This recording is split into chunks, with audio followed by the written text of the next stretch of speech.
Bonjour et bienvenue dans ce nouveau podcast de Chute Radio, le magazine qui explore l'impact du numérique dans nos vies. Quand on parle de Pôle emploi, on imagine bien volontiers ces conseillers et conseillères qui accompagnent les demandeurs et demandeuses d'emploi. Mais Pôle emploi, c'est aussi en coulisses une multitude de nouveaux services digitaux. Chute a rencontré deux femmes, Caroline Dias et Sandrine David, qui innovent pour l'emploi au sein des départements Open Innovation et Incubation, à l'occasion de son numéro 9, les nouveaux codes du travail, disponibles en kiosque, mais aussi bien sûr en librairie, ainsi que sur chute.media. Nous faisons de l'Open Innovation utile, c'est le nouveau podcast qu'on vous propose aujourd'hui d'écouter sur Chute Radio, un entretien signé Sylvie Fagnard. Bonne écoute.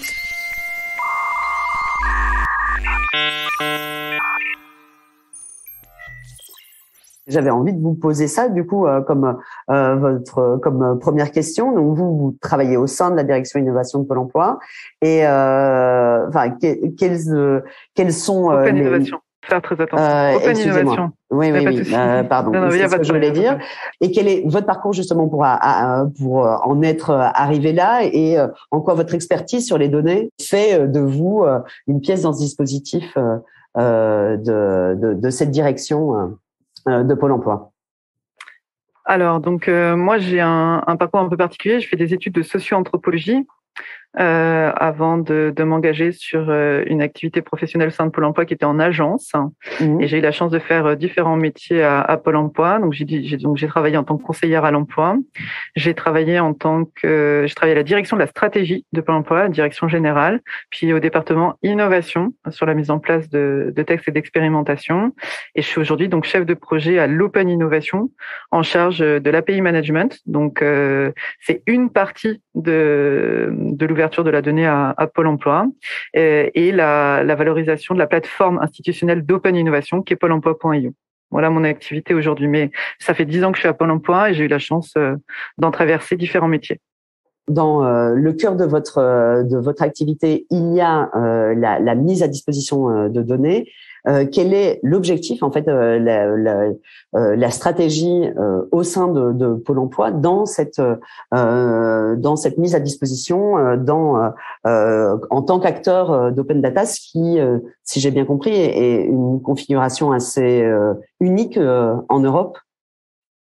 Alors, c'est assez original, en effet, mais depuis 2015, Pôle emploi s'est engagé suite, on va dire, à la création de l'action de transformation de la vie publique par l'État, transformation des institutions publiques. Pôle emploi a été moteur dans cette démarche, en lien avec la DINSYNC, actuellement DINUM, et la direction interministérielle de la transformation publique. Et donc, depuis 2015, on a eu à cœur à Pôle emploi de mettre en place un très grand ensemble d'actions d'innovation, dont l'ouverture de la donnée sous un format particulier qui s'appelle l'API, dont j'ai la charge, parce qu'à Pôle emploi, on ouvre de la donnée de très multiples façons, mais la plus moderne, la plus efficace, c'est l'API. Donc, je suis ravie de pouvoir, voilà, en tout cas, c'est ce que nous proposons. Est-ce que vous pouvez nous expliquer en quoi c'est la façon la plus moderne et la plus efficace d'ouvrir de la donnée, surtout sur des données qui sont en même temps hypersensibles, comme celle que Pôle emploi brasse, et en même temps très instructives, enfin, voilà, très riches? Alors, c'est la meilleure donnée parce qu'aujourd'hui, en fait, on a vécu là depuis 20 ans une digitalisation complète de la société et de la consommation de l'information, de l'étude et de l'analyse, qu'on a tous vécu. Donc, Pôle emploi, en s'insérant et en mettant à disposition via des API, qui est donc un modèle technique plus facile d'accès et plus facilement consommable par ces produits digitaux qui permettent de rendre des services utiles aux demandeurs d'emploi, mais aussi aux data journalistes, aux entreprises, aux acteurs institutionnels partenaires, aux sociétés privées, en mettant à disposition via des API, en favorisant cette consommation par des services web. On participe de l'accès au commun et à la mise à disposition de cette donnée dans une notion de commun. Il faut faire très attention parce qu'avec les API, on a en effet de l'open data, on a de la donnée statistique, de situation, du retour sur notre activité et sur ce qui nous permet d'avoir une stratégie dans notre activité. Et on met aussi à disposition, alors cette fois-ci pas du tout en open data, de la donnée personnelle, ou en tout cas on permet l'échange facilité de données personnelles entre administrations de façon complètement sécurisée, avec des outils en fait équivalents à un Google Connect, si vous voulez, ou un LinkedIn Connect. Sauf que nous, on n'est pas un GAFAM, on est une institution publique, donc on a un Pôle Emploi Connect qui nous permet de sécuriser l'utilisateur dans le transfert par lui-même de sa donnée connue par Pôle emploi à d'autres acteurs de l'orientation, de la formation et de l'emploi, de façon à limiter, on va dire, ces interactions inutiles ou ces allers-retours entre administration et autres services digitaux. Voilà en quoi l'API est magique. Et avec du coup au cœur de cette démarche la notion du consentement des utilisateurs. Comment est-ce que vous avez intégré cette donnée, ce présupposé indispensable dans toutes vos démarches? Alors en fait, quand on doit ou quand on a un acteur privé ou public qui vient nous voir en disant j'aimerais pouvoir mobiliser de la donnée personnelle des demandeurs d'emploi, déjà dans un premier temps on va l'auditer. Il y a tout un processus, on va s'assurer qu'il répond à tous les enjeux CNIL, RGPD. On va faire valider l'audit par toute la chaîne hiérarchique de Pôle emploi et c'est le directeur général adjoint qui va valider ou pas la possibilité à ce partenaire de mobiliser de la donnée de demandeurs d'emploi. Et le consentement du demandeur d'emploi va être demandé à chaque connexion sur le site partenaire, puisqu'on va mettre à disposition en fait ce qu'on appelle une mire d'authentification, qui est la mire d'authentification Pôle emploi.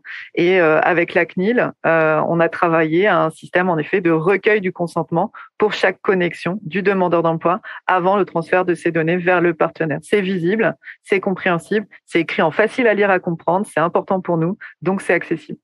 Qu'est-ce que justement votre expérience en tant que conseillère et tout votre parcours vous permet peut-être sur ce genre de points, par exemple le consentement des utilisateurs, d'être particulièrement attentive? Enfin, est-ce que vous voyez des choses qui aujourd'hui au poste où vous êtes vous semblent indispensables et qui sont liées à votre expérience précédente à divers postes au sein de Pôle emploi? Alors, en tout cas, ce qui a drivé certaines de mes activités aujourd'hui, du fait que j'étais conseillère, c'est que je participe aussi au COPIL de l'inclusion numérique, c'est-à-dire que nous, on est dans une direction qui s'appelle la direction expérience utilisateur et digitale, et donc on est là pour accompagner les métiers et l'entreprise à créer des services digitaux à destination des usagers. Mais ce qui va être intéressant et ce qui me porte, en tout cas ce qui me rappelle à mon activité de conseillère, c'est comment est-ce qu'on s'adresse à des personnes qui sont éloignées du numérique. Donc, moi, ce qui va me driver et ce qui va m'intéresser, au-delà du fait de créer de nouveaux services avec des partenaires pour des personnes à l'aise avec le digital, c'est qu'est-ce qu'on peut mettre en place pour accompagner les personnes qui en sont éloignées à pouvoir s'en saisir. Parce que comme on disait, il y a une digitalisation forte, mais parfois qui a peut-être été vécue comme étant à marche forcée. Donc nous, Pôle emploi, on est là aussi pour en faire plus pour ceux qui en ont le plus besoin. Mais donc, surtout que vous êtes voilà. Un peu à deux extrêmes, effectivement, avec une marque d'innovation assez forte, reconnue par ailleurs en Europe, etc. Et en même temps, une partie de votre public est effectivement fait partie des personnes les plus éloignées du numérique en France. Et comment est-ce qu'on arrive à être en même temps hyper pro-innovation et en même temps très attentif à des gens pour qui l'innovation n'est pas la première question. La première question, c'est déjà de pouvoir se débrouiller avec le service de base.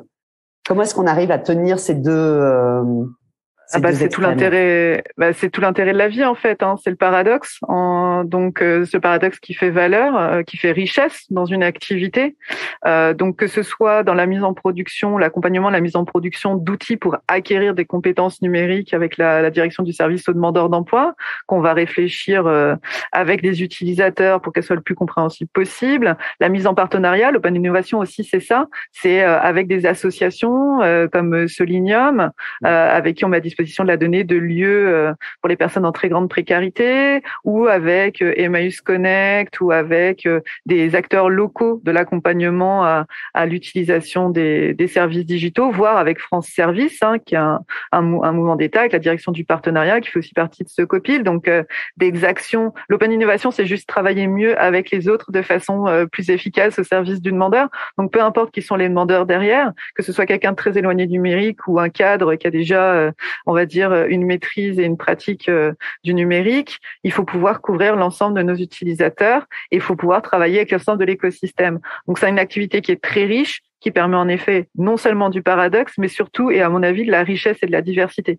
Donc, c'est plutôt comme ça qu'on le voit. On va pas le problématiser, on va plutôt se dire, OK, on a en effet une activité très large, mais saisissons-nous le mieux possible, voilà, pour utiliser la valeur de l'open innovation. Est-ce que le système incubatoire mis en place par Pôle emploi est aussi le reflet de cette volonté de couvrir un peu tout le champ de l'innovation avec évidemment la question de l'usager en premier. Je vous donne la parole, Sandrine. En fait, juste pour illustrer ce que disait Caroline et par rapport à votre question, il faut savoir qu'effectivement l'usager est au centre de notre scope, on va dire. C'est vraiment alors l'usager, selon les idées digitales développées, sont les candidats, mais ça peut être aussi les entreprises, ça peut être les partenaires et ça peut être aussi à des usagers internes, ou parfois donc les deux tous ensemble, etc. Mais il reste tout le temps notre préoccupation première et à chaque étape on évalue, soit par des indicateurs, on fait des mesures, on mesure aussi leur satisfaction, donc on mesure le quantitatif, on mesure le qualitatif et leurs expressions. On reprend leurs remontées, on essaie toujours d'avoir un contact et on va faire aussi des tests sur le terrain. Et donc pour illustrer la fracture numérique, on a une vraie volonté au Pôle emploi de conserver et d'être sensible toujours aux personnes qui sont en fracture numérique.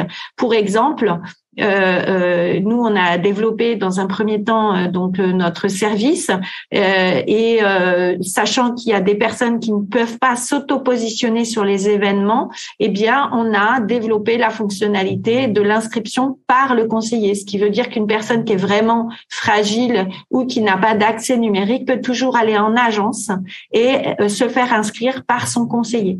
Donc voilà la réponse qu'on peut apporter là directement.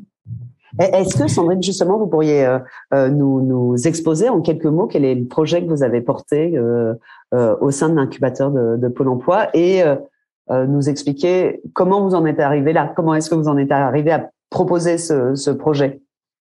Alors en fait, moi j'ai un parcours qui est un petit peu, je sais pas si c'est atypique, mais en tout cas assez varié, puisque j'ai fait des études à la fois de gestion de commerce et de marketing, pour avoir fait un parcours aussi un petit peu divers et varié au niveau de mes études, et pour ensuite j'ai travaillé aussi bien dans le système bancaire que créer ma propre entreprise. Et puis finalement, je suis arrivée un petit peu dans un contexte de vie.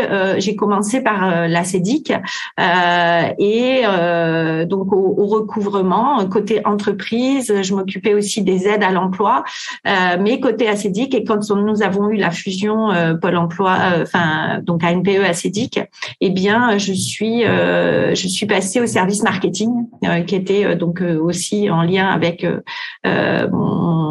mes études et mon parcours. Et c'est là où donc j'ai énormément appris le métier de l'ex-ANPE, le placement, pour avoir travaillé. Donc, je travaille en direction régionale Occitanie, basée à Toulouse, et j'accompagnais tous les jours les agences pour mettre en valeur les événements qu'elles organisaient. Donc, étant donné qu'on avait peu de visibilité sur les événements qu'elles organisaient, et que donc tous les jours on trouvait des solutions pour essayer de mieux communiquer, les mettre en valeur, à rendre attractifs ces événements pour que les candidats puissent venir s'inscrire en agence ou par téléphone. Mais je ne vous cache pas que le parcours était quand même très complexe, peu de visibilité, peu d'informations, et du coup m'est venue cette idée de proposer au travers du challenge intrapreneur, comme je vous l'ai dit, en plus j'avais un parcours de créateur d'entreprise, donc c'est aussi des choses qui me parlent. Et donc, j'ai proposé cette idée de rendre visible et lisible et de donner la possibilité aux candidats, en fait, de choisir parmi tous les événements organisés par Pôle emploi, que eux-mêmes puissent choisir par rapport à leur calendrier, par rapport aux thématiques qui peuvent les intéresser, dans la mesure où il y a des gens qui sont en reconversion aussi. Et donc, à ce moment-là, j'ai choisi de déposer mon dossier sur la plateforme Innovaction, puisque nous avons une plateforme Innovaction où on dépose multiples idées. Et ensuite, il y a eu ce challenge qui a repris notamment les dossiers qui ont basculé sur le challenge. Et parmi donc 250 dossiers, nous avons été 4 intrapreneurs à être sélectionnés suite à une demi-finale et une finale. Et de là, on est détaché sur le service de la direction expérience utilisateur digital où se trouve Caroline et dans le service incubation. Et là, on est accompagné pour en fait on fait en apprenant, on marche en apprenant à marcher. Donc l'erreur, la politique de l'erreur est aussi permise, donc ça c'est aussi bien. La transparence est le maître mot. On a un management horizontal et au travers de tout ça, on est entouré, on partage tout entre start-up et on a un coach qui nous permet justement de progresser, de monter très très vite en compétences. On a un UX designer qui nous accompagne pour faire les story maps, les parcours utilisateurs, interroger, interviewer, faire les benchmarks, etc. Et chaque étape de l'incubation, en fait, on est accompagné et on monte très très très très vite en compétences. Surtout, chaque étape de l'incubation, donc qui se compose de l'exploration, de l'expérimentation, du lancement du produit et puis de la croissance, donc à grande échelle en fait. Chaque étape est rythmée par des comités d'investissement qui se composent à la fois de nos responsables et côté incubation d'EUD, mais aussi côté DSI, donc DSI c'est le système d'informatique de Pôle emploi, et aussi des directions métiers. Et là, on présente à chaque fois nos résultats. Donc les résultats, comme je vous l'ai dit, mesurés quantitativement, qualitativement. On livre aussi tous les apprentissages que nous avons réalisés qui intéressent vraiment tout le monde. Et de là, on est, il y a des échanges qui se font, des questions qui se posent auxquelles on répond et on nous permet ou pas de passer à l'étape suivante. Dans le but, pourquoi ça ? Le but, c'est à moindre coût, vérifier au fil de l'eau que on développe une idée qui a de la valeur, un produit qui a de la valeur, parce qu'on le teste. Et donc, à chaque étape, on revérifie toujours ça. Et bien sûr, avec l'utilisateur, en fait. Toutes les quantités. Tout ce qui est mesuré, c'est auprès de l'utilisateur, des utilisateurs. C'est cette notion de projet utilisable, utilisé, enfin c'est ça voilà, utile, de service utile, utilisé, utilisable. C'est ça, c'est que si un produit, l'idée, on peut avoir une idée, parce qu'en fait on répond, l'objectif c'est de répondre à une problématique et évacuer cette problématique. Et la solution qu'en découle, on peut ce qu'on appelle aussi pivoter, c'est-à-dire on se rend compte que finalement c'est pas tout à fait ça, et donc on pivote sur une autre solution. Mais à chaque étape, on vérifie si l'idée est bonne, si la solution laquelle on va, c'est celle qui est plausible et qui, après, dans le lancement, on teste, donc on vérifie encore une fois. Donc, on va pas faire un projet qui dure 2 ans et à la fin on le sort et puis on s'aperçoit que c'est pas bon ou quoi, ou qu'est-ce.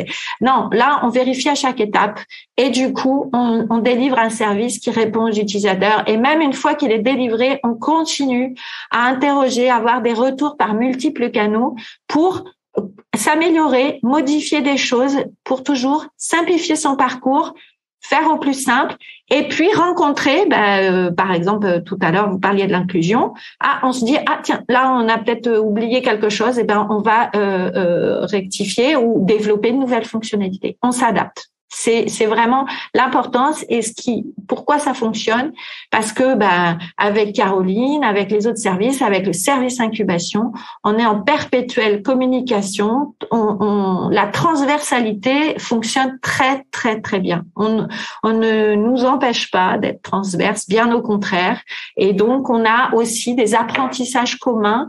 Et on peut s'apprendre les uns des autres dans des ce qu'on appelle, nous on fait des COP en fait, c'est nos communautés où chacun apporte des réponses aux autres ou présente un projet, un fonctionnement, un outil, de la théorie, voilà. Donc de part et d'autre, on a toujours des points du partage et de la montée en compétences. Merci. C'est comme ça, Caroline, que vous qualifieriez le service que vous dirigez de partage et transversalité. Je vais quand même faire un big up à mes chefs. Je gère pas le département Open Innovation. J'ai la chance d'être que chef de projet. Donc je remercie mes managers de gérer tout ça. Non, oui, c'est vrai que sur le département Open Innovation auquel je travaille, nous, on a vraiment une optique d'accompagner nos collaborateurs et l'externe à se rencontrer, à travailler ensemble et à mettre à disposition les bons services aux bonnes personnes sous le bon format, comme on a vu tout à l'heure, avec la bonne orientation, toujours utile, utilisé, utilisable. La différence, c'est que Sandrine va être vraiment dans qu'est-ce que Pôle emploi apporte de sa connaissance comme solution. Nous, on va potentiellement aller chercher les solutions externes pour alimenter l'interne. Donc, c'est vrai qu'on a un peu des positionnements différents, mais le but étant toujours le même, hein, le bon service digital à la bonne personne au bon moment, sous le bon format, avec le bon accompagnement. Donc, voilà. Après, dans ce département-là, donc mon unité qui est vraiment orientée API management, échange de données avec les administrations, dites-le nous une fois, faciliter les interactions par l'échange de la donnée. On va aussi bien sûr le faire avec l'interne. Nos premiers clients de données, ce sont les startups de Sandrine et de ses collègues, puisque l'idée c'est on a une gouvernance de la donnée à Pôle emploi qui est gérée par la direction statistique et évaluation, et on va vraiment avoir à cœur d'avoir une qualité de données de toute la chaîne, donc par la production de la donnée qui est faite par les conseillers la plupart du temps et par les demandeurs, donc s'assurer d'une qualité de la donnée, d'une compréhension et d'une harmonisation de la façon de la retranscrire. On va travailler sur des chantiers donc d'ouverture et d'accès, donc nous on participe plutôt à ça, mais aussi dans notre département Open Innovation de l'acculturation à la donnée, puisqu'on va animer en fin de compte des personnes en région, en agence, qui vont être sensibilisées à le vie et le cycle de vie de la donnée. Pourquoi est-ce qu'on fait ça? Encore une fois, donc depuis 2015, on essaye d'innover. On fait aussi de l'intelligence artificielle à Pôle emploi, c'est peut-être moins connu, mais on essaye de travailler sur comment cette donnée, cette richesse, en fait, peut être utilisée au service de tous, que ce soit donc en interne ou en externe. Donc j'ai la chance d'être dans un département comme ça où il y a plusieurs unités, puis surtout dans notre unité, on a la possibilité d'exposer ces services utiles sur un store d'applications qui s'appelle l'Emploi Store, qui est disponible à tous. Et donc c'est un peu, si vous voulez, la fin de la démarche, c'est de se dire ça y est, on a trouvé le bon outil qui peut répondre à un vrai besoin et on va l'exposer sur ce store qui est accessible à tout le monde, aux demandeurs, aux actifs et aussi aux collaborateurs pour faciliter l'accompagnement des demandeurs. Et puis le dernier travail qu'on fait dans notre département, c'est on a une unité qui a mis en place un outil qui permet pareil de créer une horizontalité de la connaissance de l'écosystème, puisque c'est une plateforme qui recense presque 2000 entreprises innovantes et qui est accessible à l'ensemble des personnes qui s'y intéressent. Et plus de 1000 personnes chez nous inscrites aujourd'hui, de façon à pouvoir suivre la relation avec ces acteurs et mettre en place des démonstrateurs, des proof of concept, tester, innover, alimenter, bien sûr toujours en respectant la RGPD, échange de données certifiées, les achats publics. On reste une institution, on reste un opérateur public, mais donc on fait ce qu'on appelle nous de l'open innovation raisonnée, de façon à respecter le cadre dans lequel on évolue. Nous ne sommes pas l'open innovation d'un grand groupe du CAC 40. On fait de l'open innovation utile et on n'a pas d'obligation financière derrière. Nous, ce qu'on veut, c'est que les gens retrouvent du travail. Voilà, c'est notre seul objectif. Est-ce que là aussi, vos parcours personnels et peut-être que vous pourriez dire un mot de la façon dont Pôle emploi veut valoriser certains profils. Est-ce que, enfin voilà, ce parcours, votre parcours, vous permet aussi de garder toujours cette idée en vigilance de l'open innovation raisonnée, utile, enfin ce que vous développiez, Caroline. Je sais pas, Sandrine, si vous voulez commencer. En fait, nous, l'objectif, c'est comme disait Caroline, c'est toujours essayer notre objectif final, c'est de retrouver de l'emploi pour les demandeurs d'emploi et aussi pour les candidats, parce que on n'est pas focalisé, on s'ouvre de plus en plus sur plein de produits, sur l'ensemble. Donc c'est vraiment faire en sorte que celui qui... Pardon, Sandrine, je vous interromps, mais pour que l'ensemble des candidats, c'est-à-dire l'ensemble des personnes recherchant un travail, quelle que soit leur situation. Par ailleurs, demandeur d'emploi ou inscrite ou pas en tant que demandeur d'emploi, à partir du moment où elle crée, en tout cas nous sur notre service, à partir du moment où elle a un espace personnel à Pôle emploi, elle peut tout à fait s'inscrire sur des événements qui sont ouverts à leur profil en fait, parce que bon, il y a certains événements qui n'acceptent que les demandeurs d'emploi pour des questions réglementaires. Mais dans ce cas, on s'adresse, comme le salon en ligne s'adresse à tous. Donc, ça permet une circulation de la demande et de l'offre du travail, et ça laisse la place aussi pour les demandeurs d'emploi quand un salarié change d'entreprise, de poste ou quoi. Ça permet une certaine circulation. Donc, notre objectif, effectivement, c'est de s'ouvrir. L'objectif des startups aussi, c'est de faire aussi du code en open source pour que ça puisse être mis aussi à disposition. Donc, on est vraiment dans le service, faire en sorte qu'on avance tous ensemble, et quand je dis tous ensemble, nous aussi, on est aussi en relation avec les startups d'État public. Qui elles aussi travaillent pour toute personne, tous les citoyens, on va dire, et comment dire, donc on a cette volonté dans tous les cas d'être de collaborer pour améliorer l'ensemble des services. Alors bien sûr, nous on est plus en relation avec des startups qui ont un rapport avec le travail, l'emploi, la formation. Mais comme disait Caroline, on peut aussi tout à fait s'ouvrir à partir du moment où il y a une entreprise qui est innovante, on s'ouvre à cette donnée. L'impact de cette volonté de s'ouvrir, c'est que c'est là où on voit vraiment qu'on est centré sur l'utilisateur. On s'arrête pas aux barrières ou aux structures. Nous, notre objectif, c'est répondre aux besoins utilisateurs. Donc nous, par exemple, une donnée, on consomme PE Connect sur la donnée qu'exprimait Caroline, ça nous simplifie, on n'a pas besoin de redévelopper quelque chose pour identifier les demandeurs d'emploi ou les candidats qui ont un espace.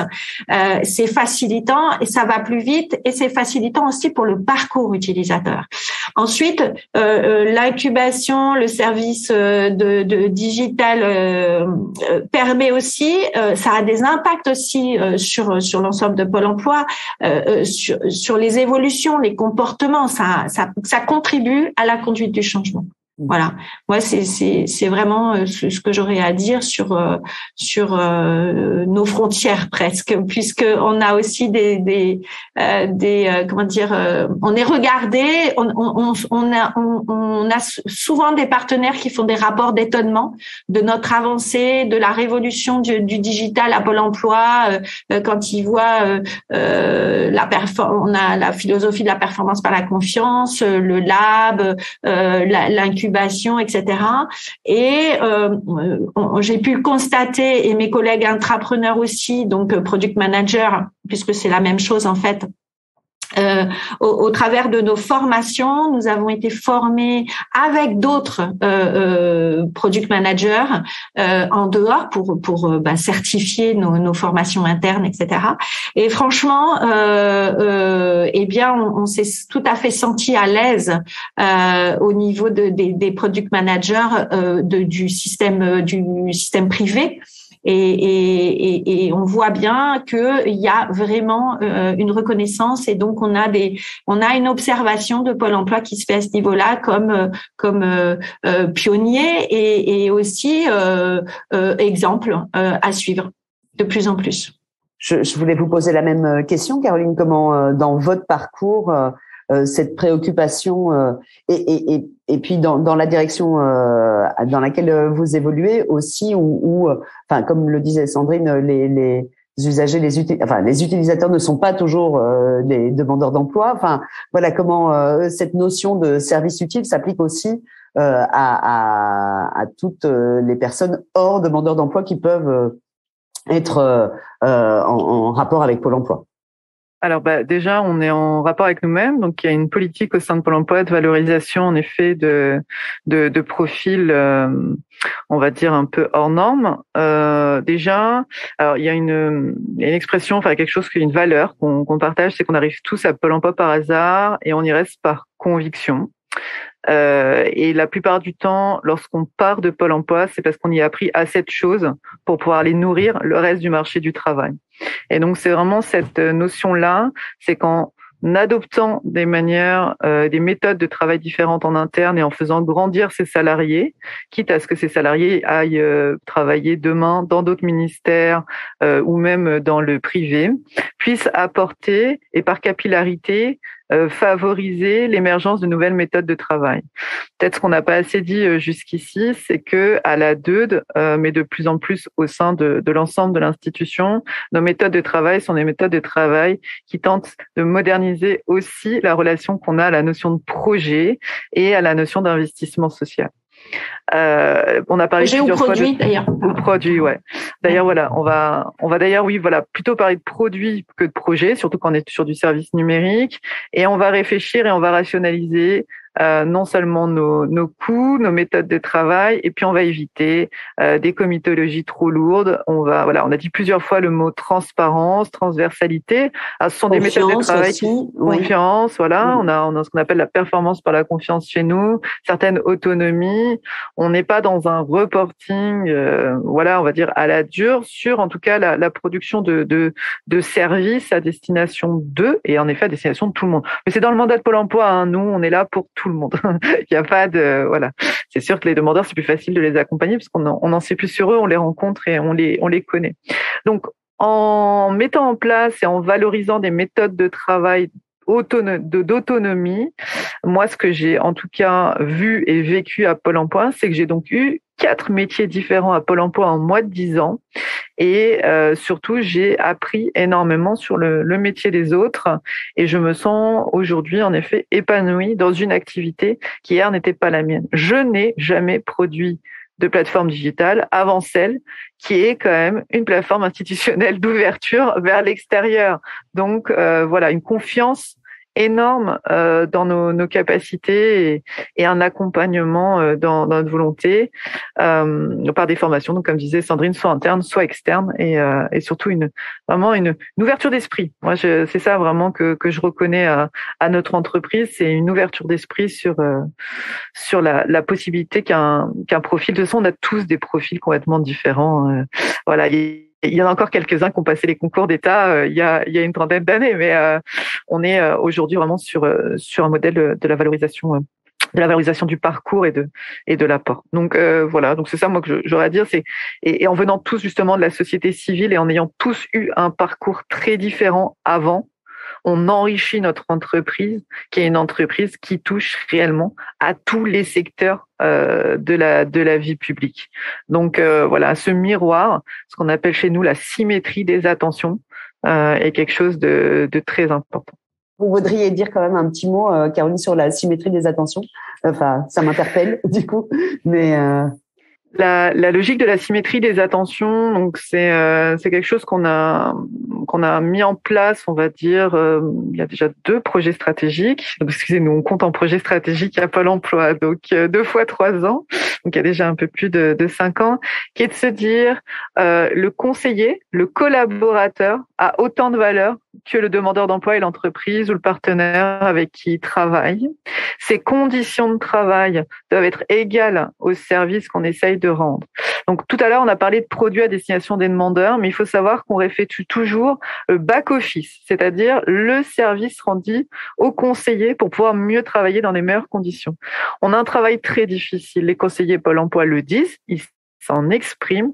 On a beaucoup de monde à accompagner. On est face à des personnes en souffrance. On a des conditions d'accès qui peuvent être complexes. On a surtout des réglementations diverses. On a vraiment un champ d'application très large. Pour pouvoir aider nos collaborateurs, et c'est notre rôle, nous, fonction support, la direction générale, la direction régionale, on doit réfléchir chacun de nos services en concertation avec eux et surtout pour que ce soit le plus aisé, le plus facile. Donc, quand on réfléchit à de l'utile, de l'utilisé et de l'utilisable, on pense aux demandeurs, mais on pense aussi aux salariés.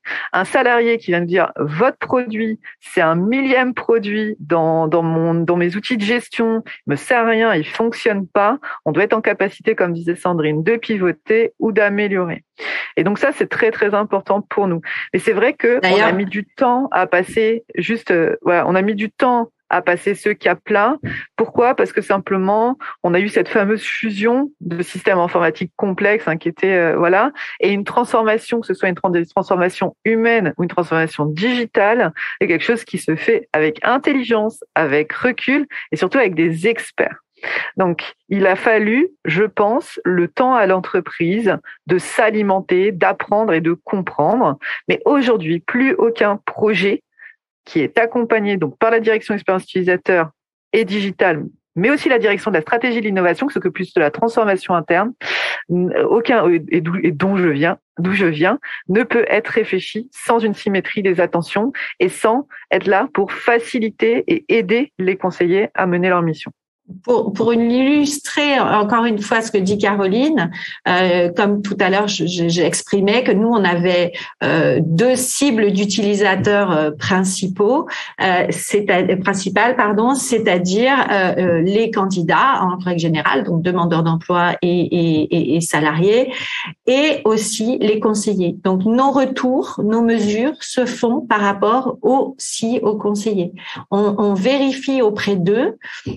On a des canaux internes où ils peuvent s'exprimer de façon directe tout de suite dès qu'ils ont un problème, une question, etc.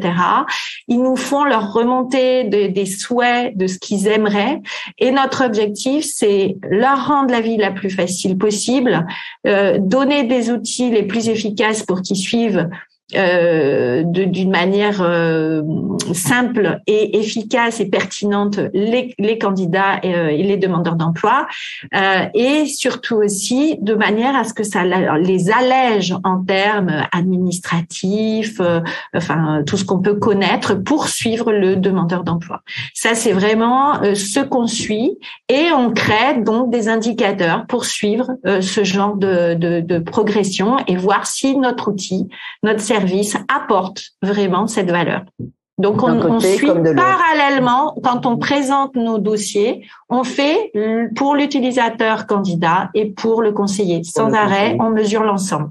Juste en conclusion, moi, ce que je dirais, c'est que en tout cas, jamais j'aurais imaginé un jour devenir product manager d'un service digital. Et ce que je peux dire, c'est qu'aujourd'hui à Pôle Emploi, c'est possible, et que voilà, il suffit juste de vouloir, et Pôle Emploi nous permet d'accéder à ça. Et donc, franchement, je suis très fière d'avoir pu participer à cette aventure et être montée en compétence, en tout cas sur ce champ-là, d'une manière aussi rapide. J'ai jamais vu une montée en compétence aussi rapide que par ce parcours d'incubation.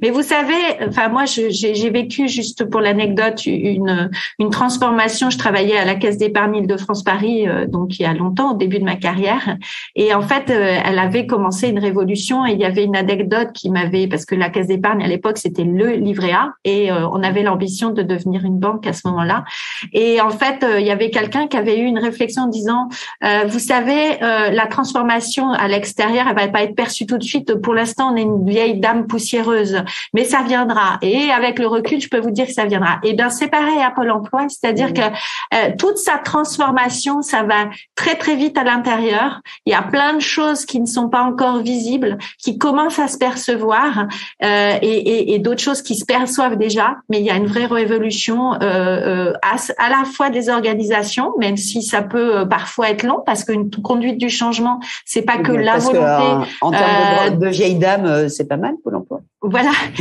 c'est comment dire, c'est pas tant la volonté de la direction, il faut aussi que tout le personnel adhère et se transforme aussi, hein. C'est un ensemble, donc c'est long, c'est normal, mais en tout cas ça se poursuit et ça évolue, ça c'est indéniable.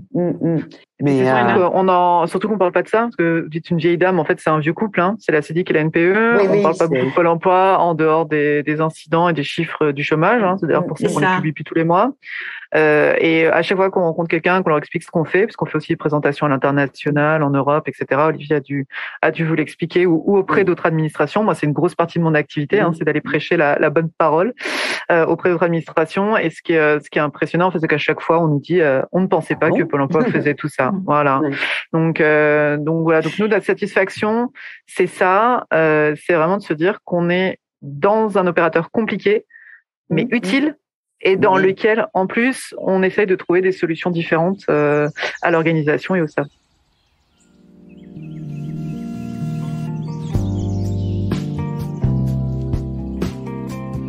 Et voilà, cet entretien est maintenant terminé. Retrouvez tous les articles sonores, podcasts et conférences sur Chute Radio.